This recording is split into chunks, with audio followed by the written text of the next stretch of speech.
Muy buenas tardes. Reciban una cordial bienvenida a un libro 2022, Ciudad Memoria. Para la Universidad Autónoma de Bucaramanga es un placer tenerlos aquí para conmemorar juntos los 20 años ininterrumpidos de actividades de la feria, los cuales nos han posicionado como una de las ferias más importantes de Colombia. En esta oportunidad presentamos Encuentro con Autor Los Fugitivos con Mario Mendoza, Keiko Lano y Heidi Muscus. Mario se licenció en Letras en Bogotá y se graduó en Literatura Hispanoamericana en la Fundación José Ortega y Gasset. Es magíster en literatura, autor de 19 novelas, cuentos y ensayos, entre las que se destacan Satanás, galardonada con el Premio Biblioteca Breve, La Travesía del Vidente, Premio Nacional de Literatura del Instituto Distrital de Cultura Turismo de Bogotá en 1995. Buda Blues, finalista del Premio Dashiell Hammett en la Semana Negra de Dijon. Diario del Fin del Mundo, Aquelarre, La locura de nuestro tiempo, La importancia de morir a tiempo, Paranormal Colombia, El libro de las revelaciones y Bitácora del naufragio. En 2018 concluyó El mensajero de Agartha, una saga juvenil conformada por 10 títulos, y publicó la novela gráfica Satanás, junto con el ilustrador Keiko Lano. Ese fue el comienzo de su trabajo en conjunto, que se materializó en 2 proyectos: la trilogía de novelas gráficas Mysterium, de la que se han publicado Caópolis y Los Fugitivos, y la serie de cómics El último día sobre la Tierra, conformada por 10 títulos diferentes, de los que ya se han publicado 10. Por su parte, Keiko Lano es caleño. Estudió arquitectura en la Pontificia Universidad Javeriana de Bogotá, donde ha sido docente en dibujo, expresión digital y diseño arquitectónico. Coautor de la novela gráfica El taxista llama 2 veces. Han publicado cómics en las revistas Larva, Clandestino y Don Juan, y ha participado expuesto en varias ocasiones en Cali Comics. Compagina su trabajo de ilustrador con la disciplina de la arquitectura independiente. Por su parte, Heidi Muscus ha trabajado en el mundo de los cómics y novelas gráficas desde el año 2015 con su trabajo en El taxista llama 2 veces. Arquitecta de profesión, pero con énfasis en maquetas tridimensionales y una fuerte influencia en las artes plásticas y digitales. Bienvenidos.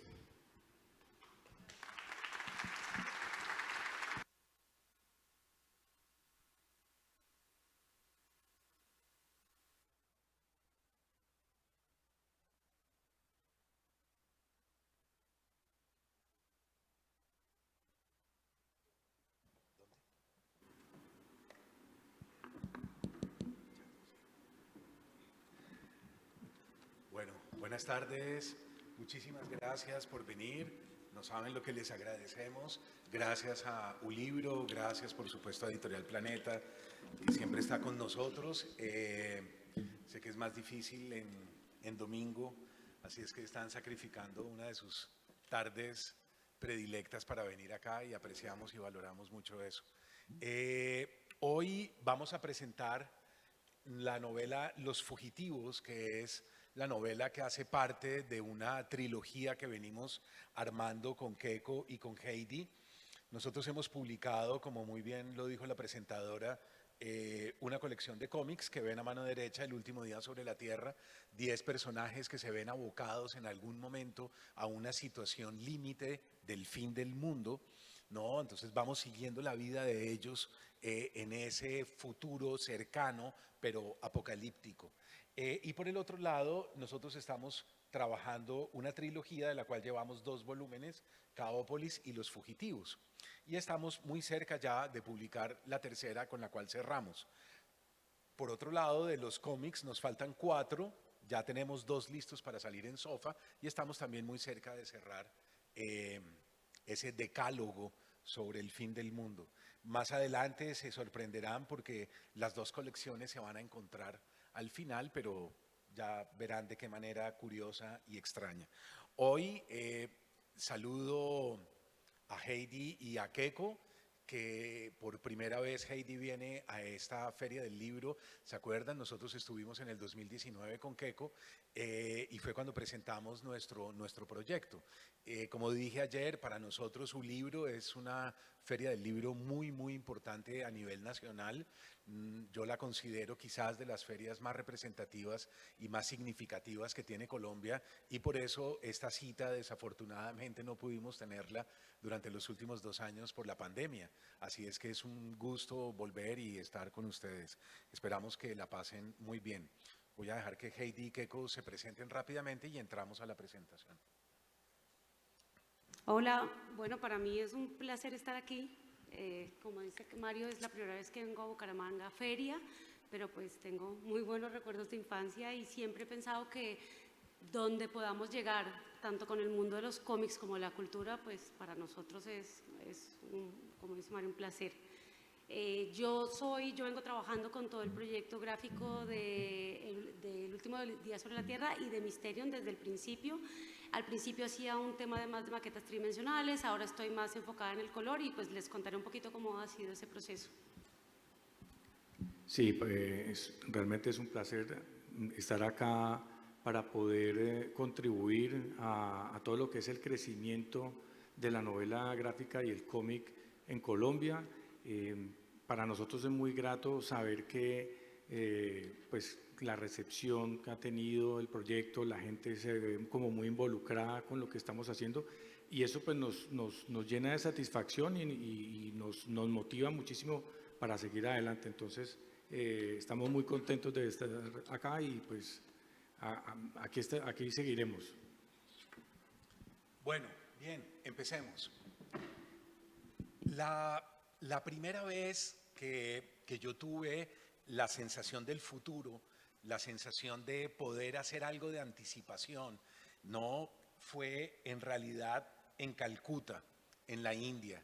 En ese momento, en ese viaje que hice, me sorprendí muchísimo porque pude percibir lo que es una de las ciudades, creo yo, más aterradoras del planeta. Calcuta en ese momento tenía 8 millones de habitantes y de los 8 millones de habitantes, 4 millones eran indigentes, es decir, la mitad de la ciudad.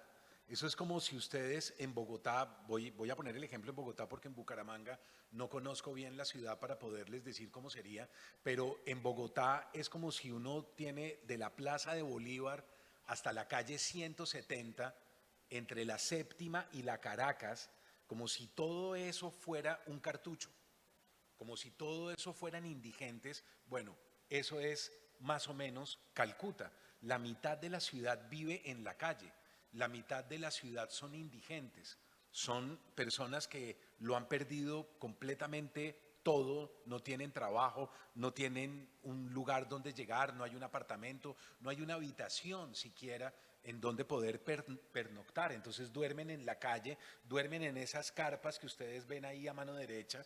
Muchísima gente llega con sus cobijas y duermen en esas carpas, bien sea en invierno, en verano, como sea, están siempre de alguna manera como a la intemperie. Esa fue la primera vez que yo entendí el futuro distópico del capitalismo depredador. No, yo dije, el capitalismo sueña con una utopía, sueña con un mundo mejor, pero en realidad no es cierto, en realidad no es verdad. A donde arrastra todo el capitalismo, todo el neoliberalismo, es hacia una buena parte de excluidos, de marginados, de gente que se va quedando al margen de una determinada sociedad. Y además son ciudadanos nómadas, son ciudadanos que duermen donde los coge la noche. Entonces fue la primera vez que yo dije, estamos dando la vuelta. En realidad no vamos hacia adelante. Si volvemos a tener ciudadanos nómadas, si volvemos a tener una buena parte de la población que recorre las ciudades a la manera prehistórica, ¿no? Porque nosotros pasamos de ser nómadas a de alguna manera fundar sociedades de recolectores, de agricultores que se fueron quedando sedentarios. Pero resulta que no. La ciudad parecería tener portales, parecería abrir casi que bisagras espaciotemporales muy misteriosas mediante las cuales nosotros somos conducidos a otros tiempos, a otras lógicas. Y ese fue la primera vez que yo tomé notas y dije, creo que esto está dando la vuelta. Creo que nosotros no vamos hacia adelante. Es muy posible que estemos en retrocesos, en líneas que están dando la curva y que cuesta trabajo darse cuenta, pero si uno está atento, en realidad lo nota. Empecé entonces a investigar, miren, estos son grandes poblaciones viviendo a la intemperie.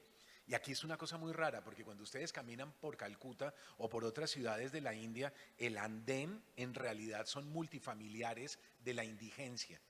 Uno va caminando por el andén y no se da cuenta que está caminando por la sala comedor, por la habitación de la abuelita, por el cuarto donde viven los niños. Pero a las 5 de la tarde, 6 de la tarde, cuando llegan las familias y uno vuelve a pasar por el andén, uno dice, ah, esta es la sala comedor, por donde paso todos los días, ah, ese es el cuarto del abuelo o de la abuela. Entonces es algo verdaderamente impactante. También vi en las horas de la noche cómo pasan los camiones de la basura y uno se demora en entender qué es lo que está viendo, porque es una cantidad de gente que pasa golpeando a los indigentes de la calle para ver quiénes murieron, porque con una población de 4 millones de indigencia hay que recoger cadáveres todos los días. De lo contrario, empiezan las pestes de tifo y de quién sabe cuántas enfermedades más, entonces toca recoger los cuerpos y hay que meterlos en unos camiones. Uno dice, ¿qué es lo que estoy viendo? Y se demora en entender. Estoy viendo en realidad el camión de la basura. Ahora la basura somos nosotros, ¿verdad? Eso es lo que genera ese capitalismo depredador. Empecé a estudiar ese fenómeno del neonomadismo. Mi tesis de maestría es sobre neonómadas contemporáneos a partir de una novela de Eduardo Salamea Borda que se llama 4 años a bordo de mí mismo. Yo hice una lectura de esa novela a partir de algunos conceptos de filósofos franceses y ese concepto del neonómada vectorial empecé entonces a revisarlo y me di cuenta que esto me conducía no solo a ciudades del tercer mundo, había ciudades del primer mundo con el mismo fenómeno. Una de las ciudades que está más impactada por homeless, por indigentes, es Los Ángeles, que fíjense que es raro porque uno tiene la idea de Los Ángeles como la ciudad de Hollywood, la ciudad del glamour, de la cultura fashion, ¿no? Y en realidad lo que existe en la penumbra de esa ciudad es Skid Row. Skid Row es uno de los que está al este de downtown, al este del centro. Es una ciudadela completa de la indigencia. Es una ciudadela completa de personas que están viviendo en la calle. En un informe del 2017, Naciones Unidas comparaba la población marginal de Los Ángeles con campos de refugiados en Siria. Es decir, había más o menos el mismo número de campos de refugiados que en Los Ángeles. Imagínense, eso se volvió prácticamente un problema de salud pública. Yo les recomiendo mucho algunos documentales que están, hay uno de Netflix que vale la pena, si están interesados en el tema, que lo miren, que se llama Enséñame el camino a casa, ¿no? Échenle un vistazo y se van a impactar porque en cualquier momento es un giro muy rápido. Es un giro que uno ni siquiera se da cuenta y el sistema lo deja a uno por fuera. Es decir, es un descuido, es algo en donde yo de pronto pierdo el trabajo, me voy quedando como al margen, regreso ahí donde unos amigos o donde mi mamá o algo por el estilo y cuando menos pienso, un año después ya me encuentro completamente en la calle. Entonces es un problema de salud pública y es un problema que le ha creado al estado de California muchísimos millones de dólares para poder, digamos, contrarrestar este fenómeno. Pero me lo fui tropezando también en París y en Madrid. Entonces dije, pero no puede ser. ¿Qué es lo que está sucediendo? Y resulta que en Madrid, durante el COVID, me di cuenta que había unos albergues que estaban repletos, ya no pudieron habilitar más cupos y fue necesario poner a la población indigente en los metros, en las estaciones del metro. La gente tuvo que poner camillas y la gente tuvo que empezar a asistir médicamente a toda esta población, que es la que ustedes están viendo también acá. Y en el canal a mano derecha, ese es el canal de Saint-Martin, que es el canal del Sena en París, sucedió exactamente lo mismo. Ahí llegan migrantes de todo el mundo, ¿no? Esto es lo que a uno no le muestran en las películas, pero el Sena tiene buena parte de carpas y de gente que está acampando como si estuviéramos, como les digo, en los albores de la humanidad. Entonces ahí llegan del África subsahariana, llegan refugiados sirios, llegan los parisinos que han perdido apartamentos, casas, de todo, llega gente de todo el mundo. Y detrás de la ciudad luz parecería esconderse la ciudad sombra, ¿no? La ciudad de las tinieblas. París es también eso que se esconde ahí y que nadie quiere ver. Los invisibles los llaman en Francia, ¿no? La población invisible. Entonces fui estudiando este fenómeno y me di cuenta que va proliferando, también está en Washington, también está en Nueva York, también está un poco en todos lados. Y de pronto nos tocó a nosotros en Bogotá y de pronto llegaron de una migración de campesinos y de indígenas en Verá que se instalaron en el centro de Bogotá, muy cerca de donde están los centros comerciales, el centro financiero, los bancos, o sea, todo eso que nosotros consideramos de alguna manera como el eje de todo el capitalismo y de la productividad, de repente invadido por unas carpas de poblaciones nómadas que hacían sancochos, cocinaban, ¿verdad? Ustedes se dieron cuenta que incluso llegaron a talar árboles para poder hacer esas fogatas y poder comer, ¿no? Y eran unas imágenes verdaderamente impactantes. Ahí estuvieron más de 1.350 personas, ¿no? Había más de 650 niños durmiendo en esa ciudad carpa improvisada en el centro de Bogotá, ¿no? Tribus nómadas pernoctando en el centro de los arquetipos de las ciudades entrópicas, tercermundistas o del primer mundo, no importa, pero son fuerzas prehistóricas que cruzan las ciudades contemporáneas. En ese momento yo recuerdo haber visto una noticia en el periódico, que es esa fotografía que ven ustedes a mano izquierda abajo, en donde el SMAT, que intentó desalojar a los indígenas de ese parque, el SMAT fue atacado con cerbatanas y con dardos. Y alguien incluso sacó flechas, ¿verdad? Y dijeron, vamos a defendernos de la policía con flechas. Y uno decía, cerbatanas, flechas, lanzas contra el SMAT. ¿Qué está pasando? ¿Qué es esto? ¿Qué es lo que estoy viendo? Lo que estoy viendo es un retroceso muy misterioso, un umbral, ¿no? Espacio-temporal, y son los dardos que ven ustedes ahí en esa foto. Finalmente, una película ganó el Oscar en el 2021, que si no la han visto yo se las recomiendo mucho, que se llama Nomadland, una pieza maestra, una película realmente asombrosa, que es toda la gente que tuvo que salir a vivir nómadamente en los Estados Unidos, en las carreteras, en los trailers, porque llega un momento en el que uno dice en Estados Unidos, tengo que pagar el arriendo y el arriendo es costosísimo, vale una cantidad de dinero, entonces adiós recibo de la luz, adiós recibo del agua, adiós todo, y me quedo en mi tráiler. Y hay unos parques, unos parqueaderos, unas zonas en parques naturales donde es gratis parquear el tráiler y donde yo no tengo que pagar nada y puedo vivir en mi tráiler perfectamente. La población de Estados Unidos que se lanzó a la carretera después de la crisis del 2008-2009, ¿se acuerdan? La famosa crisis de Wall Street. La cantidad de gente que salió ahí fue 1 millón de personas. 1 millón de personas se quedó en la calle y 1 millón de personas viven nómadamente en los trailers. Y si ustedes ven la película, se van a sorprender porque ahí hay un personaje muy bello, Robert Wells, al que llaman Bob, ¿no? Es un tipo de barba blanca, como un abuelo, como un Papá Noel, y él es el que coordina todo este movimiento nómada de los Estados Unidos. Esa película está grabada con actores, algunos de ellos de la vida real, nómadas de verdad. Lo que uno está viendo dentro de la película no son actores, uno está viendo gente que vive realmente de ese modo. Y entonces yo me pregunté algo y ahí fue cuando empezamos a armar con Keiko y con Heidi el proyecto de los fugitivos. Y es que yo le dije a Keiko, ¿qué pasaría si construyéramos ciudades nómadas? ¿No? ¿Qué pasaría si todos esos trailers que ustedes están viendo aquí en la pantalla los agrupáramos, si pudiéramos pegar los trailers y dijéramos cómo fugarnos todos ellos en grupo?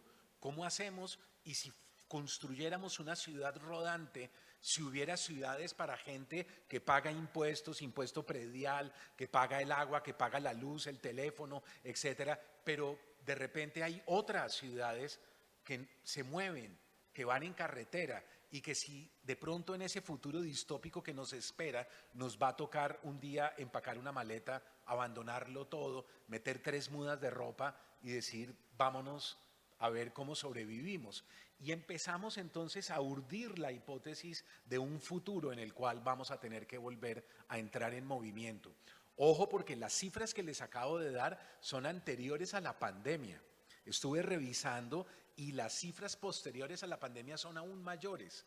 Mucha gente durante los últimos 2 años decidió abandonar su casa y decir yo no vuelvo más, empaco una maleta y sencillamente me largo.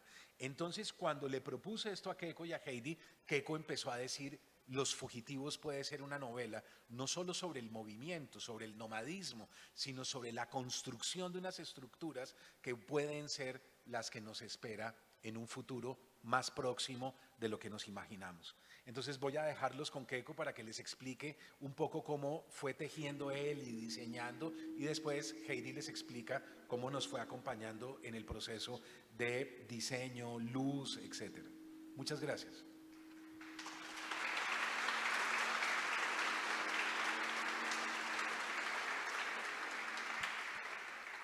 Sí, bueno, nosotros hace 2 años estábamos lanzando Caópolis y entonces me acuerdo que en esa época estábamos hablando acerca de lo que era una ciudad distópica que justamente se anticipó de alguna manera a lo que fue todo el tema de la pandemia. En ese tiempo una ciudad distópica parecía como sacado de la ciencia ficción y solo fue hasta cuando empezamos a vivir lo que era la pandemia que no estábamos tan ajenos a esas historias, a ese tipo de historia. Entonces ahí fue cuando vimos lo que era vivir en confinamiento, lo que tarde o temprano se desembocó en el estallido social y era como estar viviendo esa ciudad que habíamos creado, ¿no? Haberse anticipado a lo que era una ciudad que empieza a decaer, que estamos en confinamiento, pero que nos habla acerca de un futuro distópico. Y fue precisamente cuando terminamos Caópolis y llevábamos ya los primeros meses de pandemia, cuando empezamos a trabajar los fugitivos. Y eso para nosotros se nos volvió como, de cierta manera, como un acto de catarsis, porque los fugitivos llegan en ese momento en el cual queríamos de alguna manera escapar de la ciudad. Yo me acuerdo en esa época que hubo una cantidad de gente que empezó a salir en caravana de las ciudades, huyendo de la pandemia de las ciudades, y pues eso era la gente que, no sé, que tenía como segunda vivienda, fincas, lo que sea, pero los que nos teníamos que quedar en la ciudad, pues la única manera que uno decíamos que podíamos escapar era a través como de las historias, de la imaginación, y por eso fue que este proceso creativo fue tan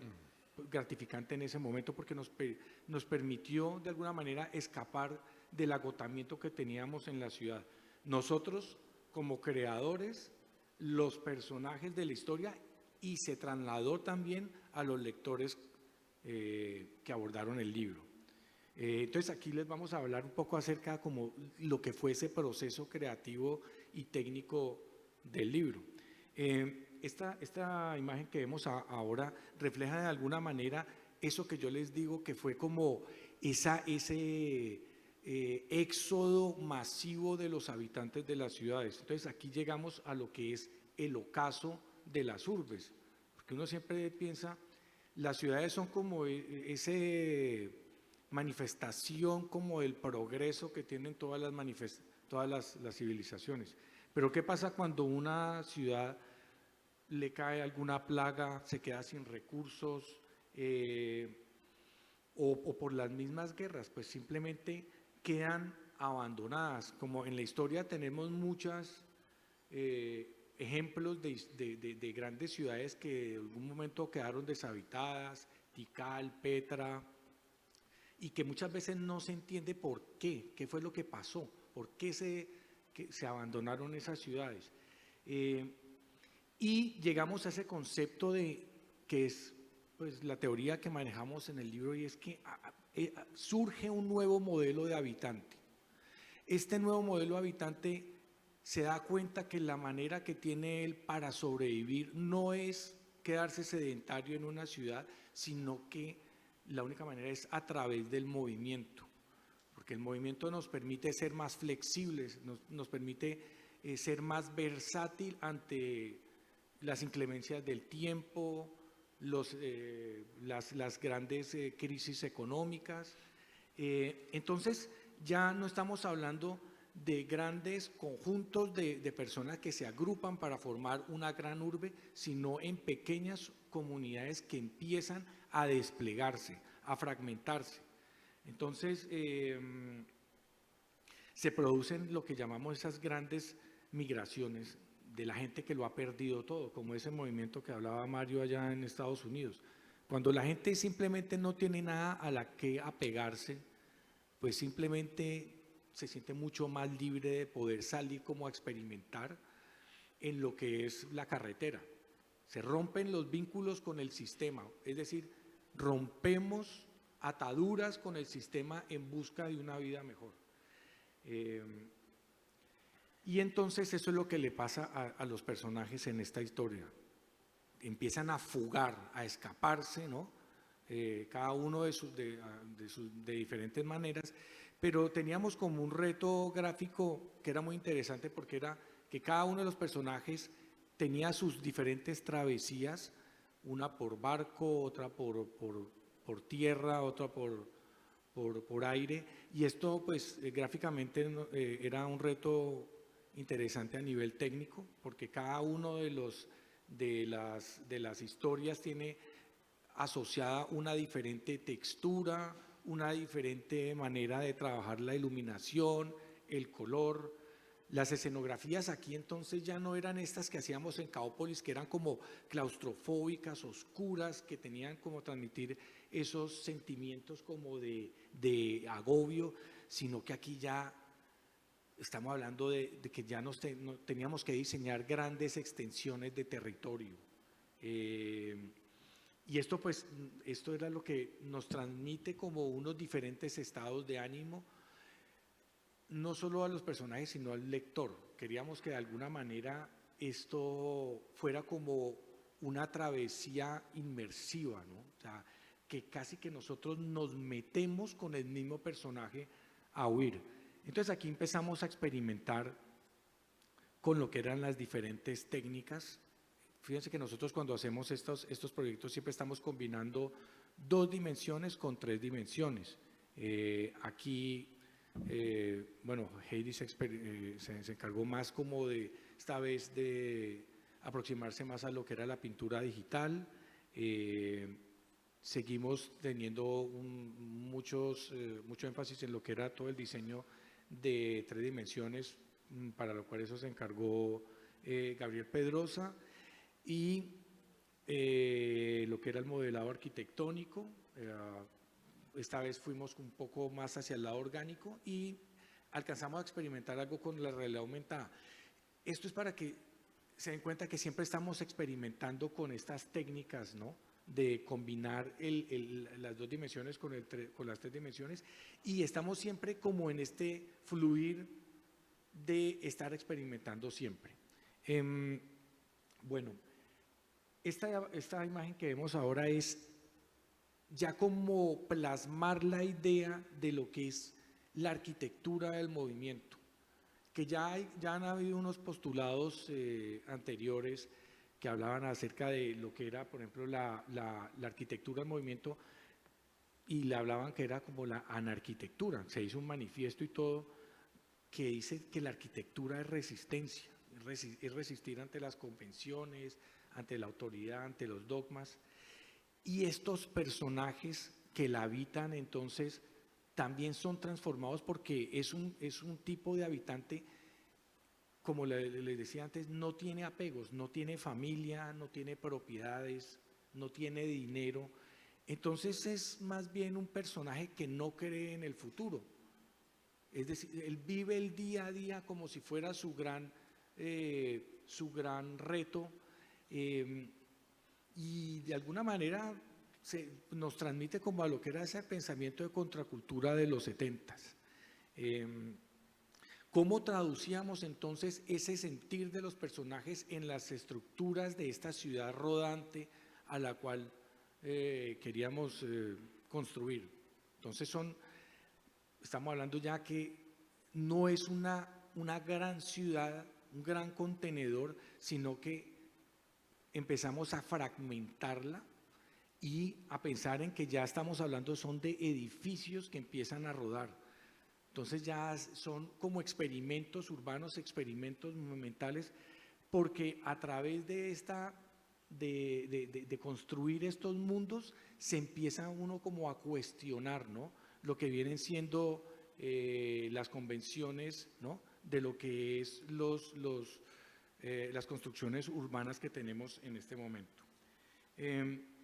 Si vamos a hablar entonces acerca de esto es ciencia ficción, y les digo, pues ya tenemos ejemplos actuales que están muy bien concebidos de lo que son estas ciudades rodantes o ciudades itinerantes, como es por ejemplo esta que estamos viendo acá, que se llama el Black Rock City.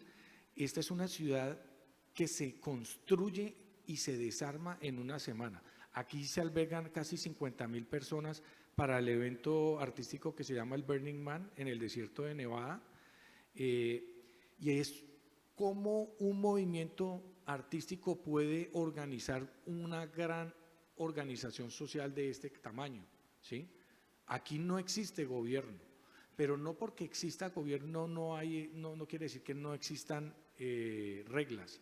De hecho, hay unas reglas que no son leyes propiamente, pero que aglutinan la ideología de todos estos personajes.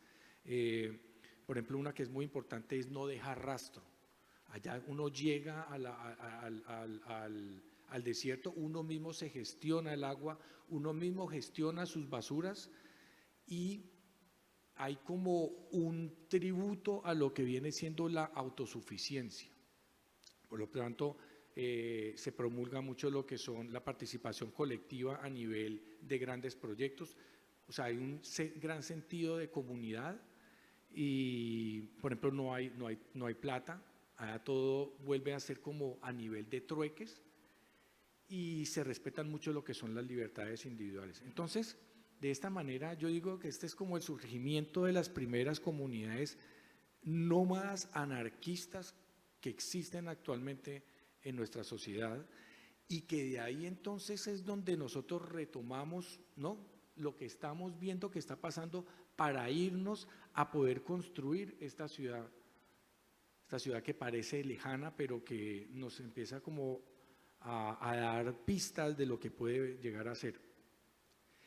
Entonces, cuando vamos a construir esta gran ciudad rodante, ya me voy a meter un poco más en el aspecto, ¿no?, de detalles técnicos de cuáles eran como esas determinantes que tomamos para ya plasmarla, ¿no?, a nivel de construcciones.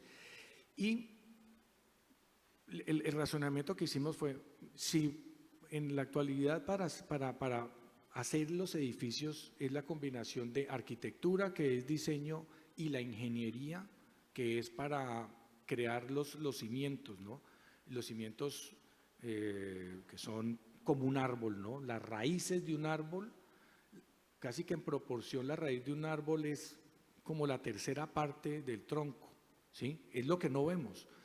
Y en las grandes ciudades, pues todo eso es la ingeniería civil la que se encarga de construir esas raíces de concreto. Pero si este edificio necesitamos que se mueva, ¿cómo hacemos? Entonces ya no podemos tener como estos mismos convenciones, ¿no?, que tenemos con respecto a la ingeniería, sino tenemos que pensar y soñar en cómo lo haríamos. Aquí entonces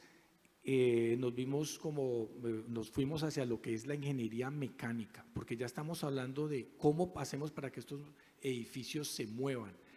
Y hay ejemplos muy interesantes en lo que es la tecnología actual, por ejemplo, esto que estamos viendo ahí, que se llama el NASA Crawler, que es ese gran sistema de rodamiento para poder mover cohetes. O sea, esa tecnología ya existe. ¿Qué pasa si eso nosotros la aplicamos en nuestros edificios rodantes? Ahí fue cuando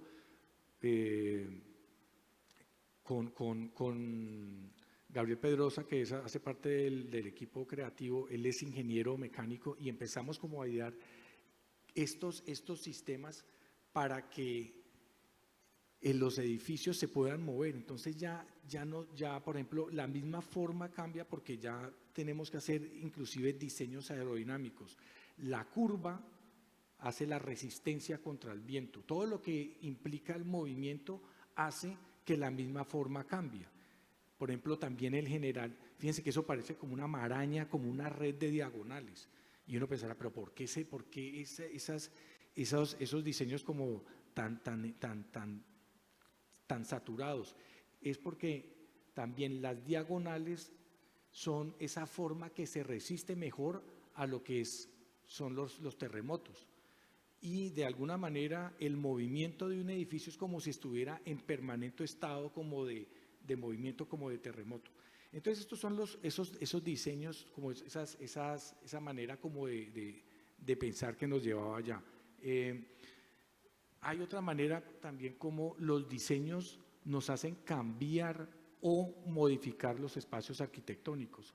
Fíjense que esto que ya existe, ¿no?, que es uno de los experimentos de Elon Musk para lo que son los nuevos diseños de metro, pues eso nos implicaba que teníamos que nosotros diseñar el contenedor o el tubo para poder hacer todo un sistema, ¿no?, de comunicación en metro, y eso fue lo que nos hizo allá cambiar lo que son las estructuras actuales. Por ejemplo, del puente de Brooklyn empiezan a salir como esta maraña, ¿no?, de tuberías para ese tema. Y por último aquí, para mostrarles otro de los diseños que hicimos, que esto fue en plena época de manifestaciones, y entonces veíamos como estos diseños de los tanques que acaban de ser comprados por la policía, con estos diseños que eran bien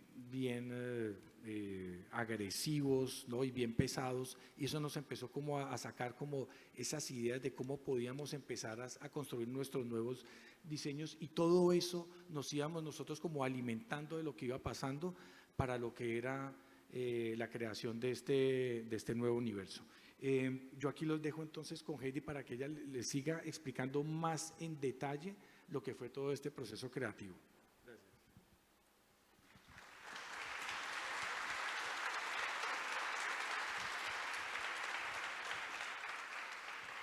Bueno, uno de los temas importantes, como ven que Keiko habla tanto de arquitectura y de diseños, nosotros de formación somos arquitectos, tanto él como yo. Entonces nosotros en la arquitectura, durante una etapa muy larga, lo que diseñábamos eran bares y restaurantes, era como lo que más hacíamos. Y casi que todo este trabajo y todo este aprendizaje de la arquitectura y de la luz, que es uno de los temas que más me apasionaron en la arquitectura, es cómo traspolarlo a los cómics, ¿no?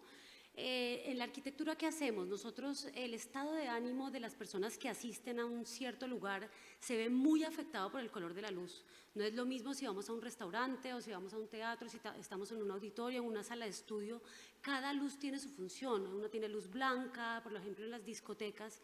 Siempre decimos que eso teníamos que hacerlo un poco como Alicia en el País de las Maravillas, casi, para que los colores sacaran a la gente de su estado de ánimo diario y de sus problemas, y durante el lapso de tiempo en que están en una discoteca se olviden de todo. Entonces, así mismo fue como debíamos trabajar nosotros los cómics. Bueno, así es como los trabajamos, de hecho. La diferencia es que cuando iluminamos los espacios lo que queremos es realzar la arquitectura. En cambio, en los cómics siempre lo que hacemos es realzar los personajes. ¿Qué estamos haciendo en los cómics? Contando historias de unos personajes a los cuales les ocurren ciertas situaciones, y de esto depende el estado de ánimo de ellos y lo que le transmitimos también al lector. Esto es muy importante.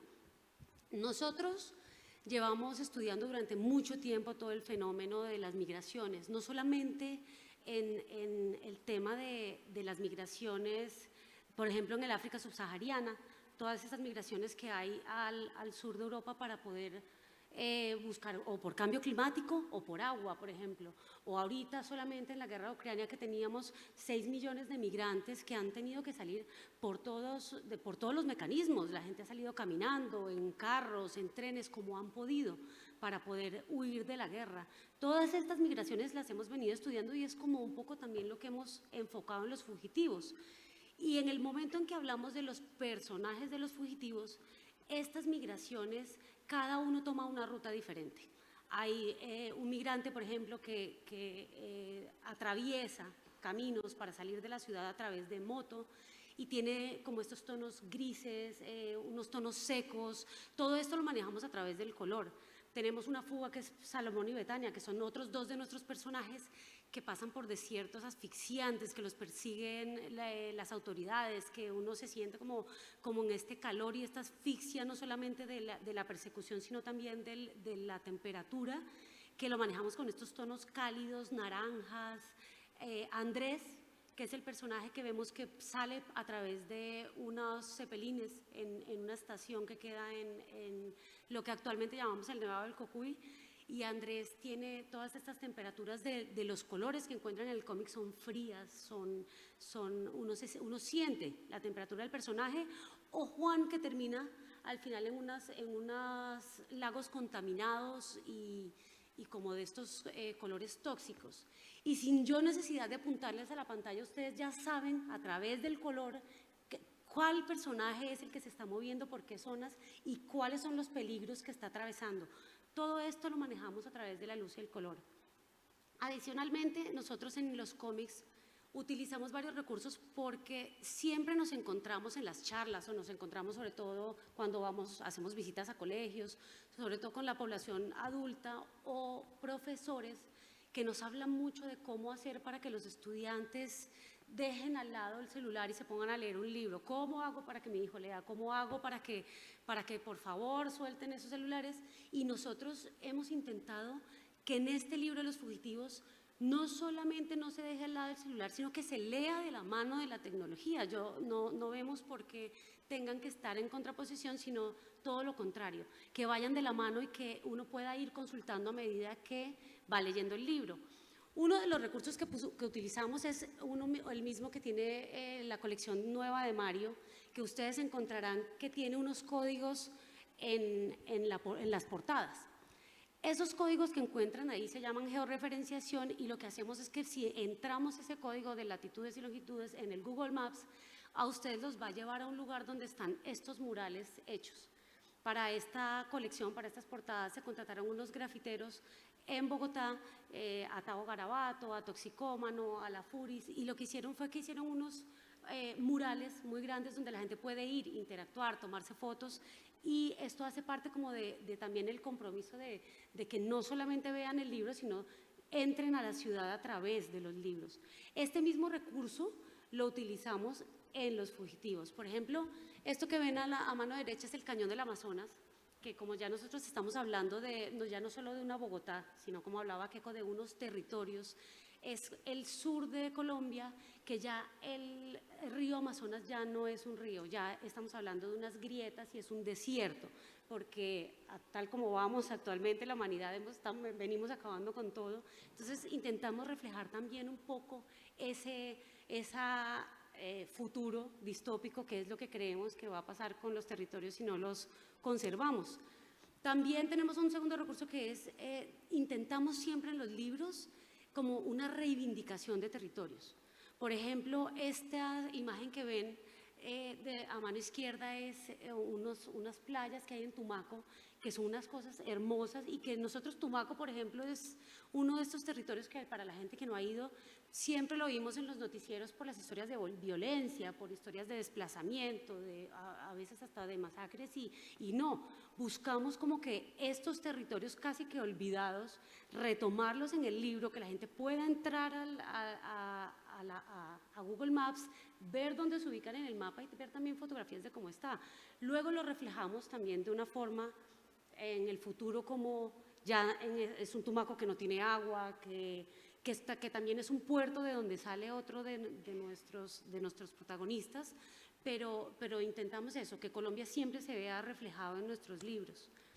Este es otro de los escenarios que nosotros pusimos, que es una estación de cepelines en el Nevado del Cocuy, porque necesitábamos un territorio alto que fuera nevado. Ya en este momento ya no tenemos en nuestro libro, casi no tenemos nieves perpetuas, sino que es bastante árido y bastante rocoso. Bueno, en las imágenes que ven a la izquierda, ven cómo nosotros en el siglo XIX teníamos 19 territorios nevados en Colombia. En este momento nos quedan 7.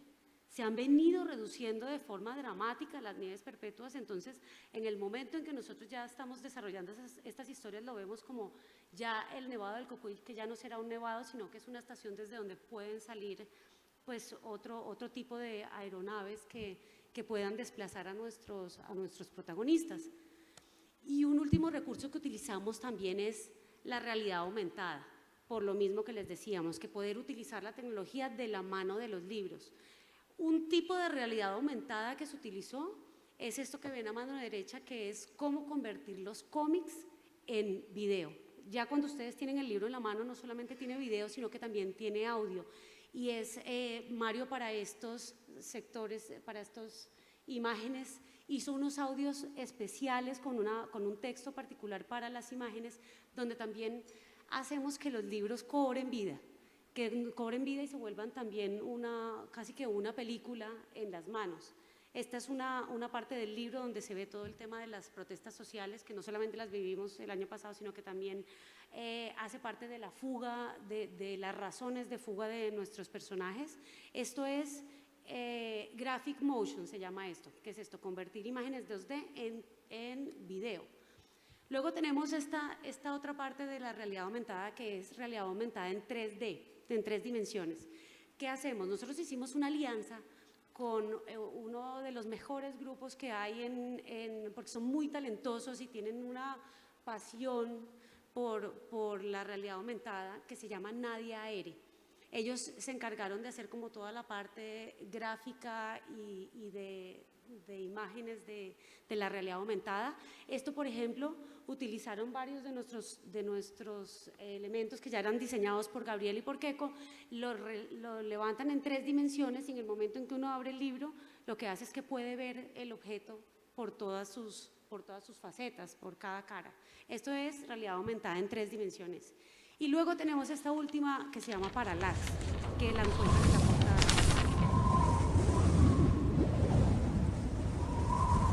No solamente tenemos video, sino también tenemos sonido. Entonces aquí lo que hacen es que los territorios ya también sean profundos. Tenemos casi que las montañas parece que se pudieran tocar. Y esto hace que la lectura se enriquezca y se haga mucho más dinámica, sobre todo para las nuevas generaciones que están acostumbradas a estar más comunicadas a nivel de celular. Les voy a dejar un video un poquito para que vean cómo es que se integra la realidad aumentada al libro.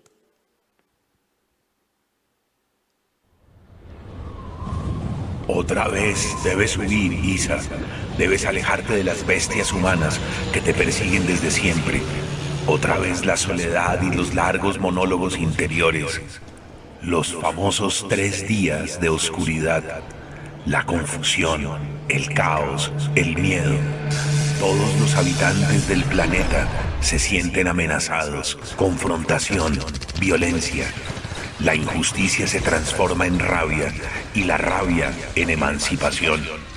Es mejor la muerte que una vida de rodillas. Vas por el aire, Andrés. y sientes que estás lejos de esos seres traicioneros que atacan por la espalda, esos depredadores y carroñeros que te persiguen sin piedad.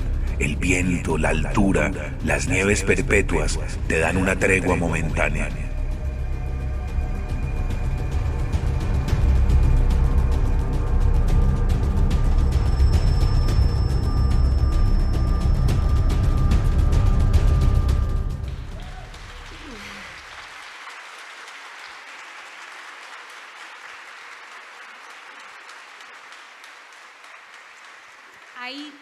Hay un tema y es que hay una diferencia importante en lo que es la realidad virtual y la realidad aumentada, sobre todo para que lo tengan claro que esto es más sencillo y es más dinámico, y es que la realidad virtual es la que conocemos, que la gente se pone las gafas y entra en la realidad virtual. La realidad aumentada, a diferencia, es una aplicación que la encuentran al final del libro. No todas las páginas tienen realidad aumentada, algunas, entonces se escanea la aplicación, se descarga en el celular y a través de estas aplicaciones se interactúa con los libros. Digo porque no van a necesitar gafas, ni muchísimo menos, no es tan complejo. Y sobre todo, pues decirles que muchas gracias, agradecerle a la Feria del Libro de Bucaramanga habernos invitado, haber tenido en cuenta los cómics, que cada vez intentamos que se abran más espacios y que es una buena forma de iniciar a la lectura, que creo que es lo que estamos intentando también lograr acá. Y sobre todo que nos sigan en nuestras redes sociales, estamos como Proyecto Frankenstein, que ahí siempre estamos contando nuestros procesos, mostrando como todo el tema de dónde vamos a estar, las charlas, firmas, todo. Y los invitamos a las firmas de libros que las vamos a tener ahora acá afuera, para los que tengan los libros. Muchas gracias.